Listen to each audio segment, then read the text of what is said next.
एक रामपुर नाम का गांव था। उस गांव में एक शीला नाम की औरत रहती थी।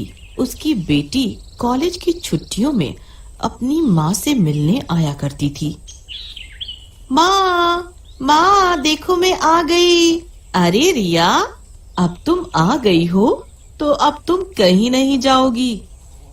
तुम मेरे पास ही रहोगी। इतने दिन हो गए, एक बार भी मिलने नहीं आई तुम। अरे माँ, कॉलेज से 6 महीने में सिर्फ 10 दिनों की छुट्टी मिलती है। अब मैं आ गई हूँ तो मैं अब पूरा गांव घूमूंगी और सबसे मिलूंगी। अगले दिन रिया अपनी माँ के साथ बाजार जाती है। जब वो बाजार से लौटती है तो उसे एक बरगद का पेड़ दिखाई देता है। अरे वाह, कितना विशाल पेड़ है, पर इस पे ये क्या काला काला लटक रहा है। रिया थोड़ी घबरा जाती है और रिया उस पेड़ की तरफ बढ़ने लगती है।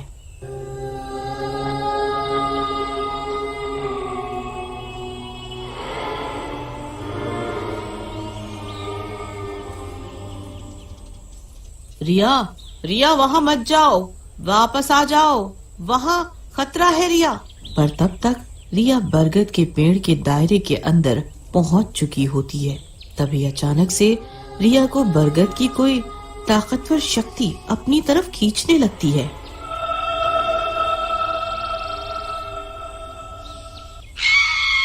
माँ, मैं खुद नहीं जा रही। मुझे ऐसा लग रहा है कि कोई मुझे अपनी तरफ खींच रहा है। माँ बचाओ मुझे। माँ बचाओ। अरे कोई मेरी बेटी को बचाओ, वो आत्मा उसे खींच रही है। मेरे चंगुल से कोई बच के नहीं जा पाएगा।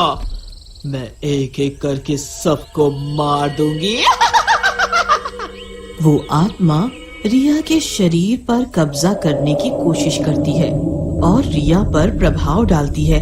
तभी रिया की माँ उस आत्मा के आगे एक सिद्ध ताबीज कर देती है, जिससे आत्मा कमजोर पड़ जाती है।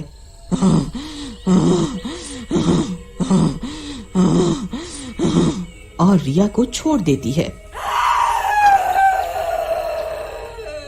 रिया की माँ रिया को वहाँ से लेकर घर वापस आ जाती है। माँ, उस बरगद के पेड़ में ऐसा क्या है जो आप मुझे वहाँ पे जाने से रोकती थी? हाँ बेटा, इसके पीछे एक बहुत लंबी कहानी है। अभी उन सब बातों का कोई सबूत तो नहीं है, पर हमारे बड़े बूढ़े कुछ बातों का दावा करते हैं। माँ, आप मुझे पूरी कहानी बताओ।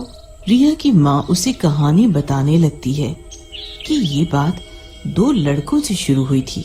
एक दिन 2 लड़के राम और राजू एक लड़की को बहुत परेशान करते थे। देखो भाई, ये लड़की कितनी खूबसूरत है। हाँ बे, सही बोला तूने, एकदम पटोला लग रही है। यार चल इस लड़की का पीछा करते हैं, देखे तो ये लड़की कहाँ रहती है। भाई सुना है कि ये छोकरी रोज इसी रास्ते से आती जाती है। इनके पीछे एक बरगद का पेड़ था। वो ये बात सुन रहा था। राजू और राम एक प्लान बनाते हैं कि लड़की को कैसे फंसाएं।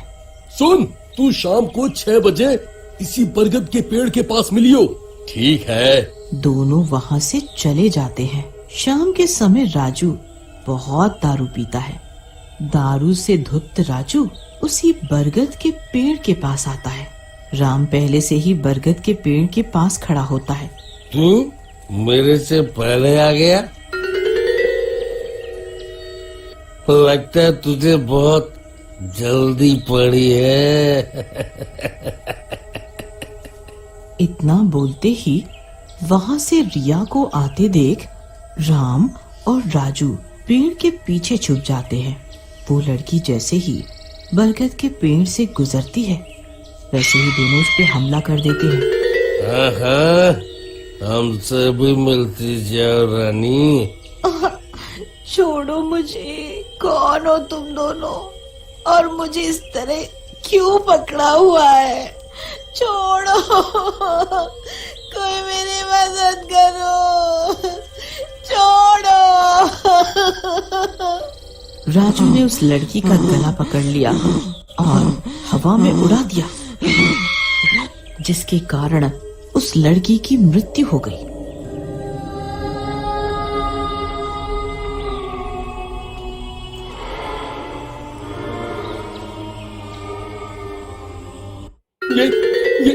ये तूने क्या क्या कर दिया? अब तो हम मरेंगे।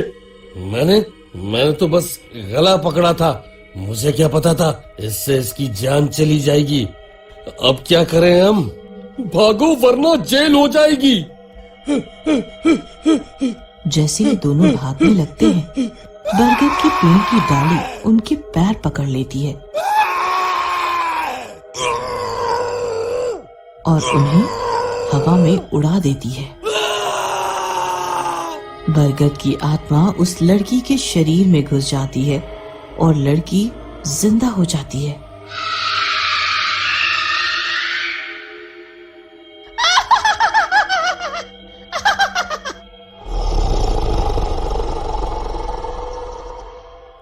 उसके बाद रिया गांव में जाती है और जो भी उसके सामने आता है उसे वो मार डालती है। गांव के लोग बहुत डर जाते हैं।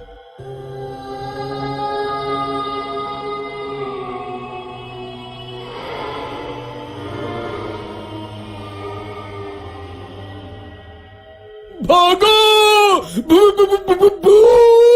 भागो वरना ये हम सबको बहुत मारेगा और ये मार डालेगा। एक दिन सब लोग मिलके एक तरकीब सुझाते हैं। अगर हमें अपनी जान बचानी है तो हमें मुनि बाबा के पास जाना होगा। हाँ, हम सब चलेंगे, तभी हम सबकी जान बच सकती है उस भूतनी से, और कोई नहीं बचा सकता हमें। अगले दिन लोग मुनि बाबा के पास जाते हैं और उनके घर के बाहर जोर जोर से चिल्लाते हैं, हमारी मदद करो बाबा, हमारी जान खतरे में है। कौन है जो सुबह सुबह चिल्ला रहा है घर के बाहर? इनको कुछ काम नहीं है चिल्लाने के अलावा। बाबा बाबा हमारी मदद करो बाबा, हमारी जान खतरे में है। भूतनी हम सबको मार डालेगी, हम गांव वालों को बचाओ। अब आप ही हम सबको बचा सकते हो बाबा, आप ही बचा सकते हो। क्या हुआ तुम्हें? तुम क्यों इतना घबरा रही हो? आखिर क्या हुआ है तुम्हारे साथ? और कौन सी भूतनी तुम्हें मार डालेगी? गांव के लोग उन्हें पूरी कहानी बताते हैं। बाबा उन्हें एक शक्ति कब्ज देते हैं और बोलते हैं, इस शक्ति कब्ज को तब तक मत उतारना जब तक ये सब ठीक ना हो जाए। ठीक है बाबा। तुम एक काम करो, तुम उस भूतनी को कैसे भी किसी भी तरह से उस बरगद के पेड़ के पास लेकर आ जाओ। मैं तुम्हें वहीं मिलूंगा, और जब वह बरगद के पेड़ के पास आ जाए तब तुम कहीं छुप जाना। जब तक मैं ना बोलूं तब तक बाहर मत आना। फिर वो सब गांव वाले वहां से चले जाते हैं और उस भूतनी को अपने जाल में फंसाने के लिए उसके आगे भागने लगते हैं। वो भूतनी उनका पीछा करने लगती है। रुक जाओ, मैं तुम्हें मार डालूंगी। रुक जाओ, रुक जाओ।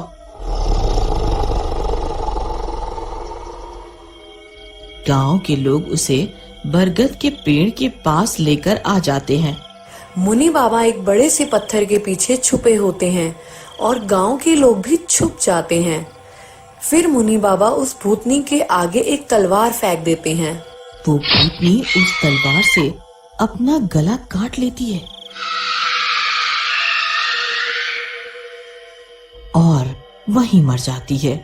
और गांव के लोग उसे उसी बरगद के पेड़ के नीचे उसके शरीर को गाड़ देते हैं, और तब से उसकी आत्मा उसी पेड़ के नीचे है और वो लोगों को अपनी तरफ खींचती है, और जो लोग उसकी तरफ जाते हैं उन्हें वो अपनी शक्ति से मार डालती है। तभी माँ, जब मैं वहाँ गई तो मुझे ऐसा लग रहा था कि मुझे कोई अपनी तरफ खींच रहा हो। इसीलिए कोई भी गांव के लोग उस पेड़ की तरफ नहीं जाते।